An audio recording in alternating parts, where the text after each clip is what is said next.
Next Hasitha ద్వారా scripture recitation విందాం. Psalm 1 and Psalm 8. అందరికీ ప్రైజ్లో. నా పేరు హాసిత. నేను 5వ తరగతి చదువుతున్నాను. నేను కీర్తనలు 1:8 చెప్తున్నాను.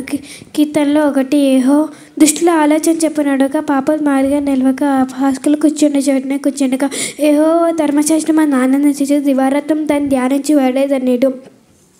అతడు నీటి కాలువలో ఎవరును నాటబడినదే ఆకు వాడక తన కాలమందు ఫలమిచ్చే చెట్టు వలె ఉండను. అతడు చేయనంతయో సఫలమగును.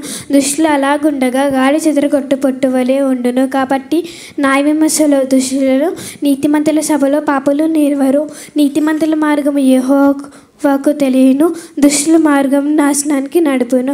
కీర్తనలు 8. యెహోవా మా ప్రభువా, ఆకాశములలో నీ మహిమను కనపరచువాడా, భూమి అందంతటా నీ నామము ఎంత ప్రభావం గలది. శత్రువులను పగ తీసుకునే వారిని మాన్పివేటకు నీ విరోధులను బట్టి బాలుర యొక్కయు చంటి పిల్లల యొక్కయు శృతుల మూలాన నీవు ఒక దుర్గమును స్థాపించి ఉన్నావు. నీ చేతి పని అయిన నీ ఆకాశములను నీవు కలుగ చేసిన చంద్ర నక్షత్రములను నేను చూడగా నీవు మనిషిని జ్ఞాపకం చేసుకొట్టుకు వాడి ఏ పార్టీ వాడు నీవు నరుపుతుడిని దర్శించుటకు వాడి ఏ పార్టీ వాడు దేవుడి కంటే వానిని కొంచెం తక్కువ వానిగా చేసి ఉన్నావు.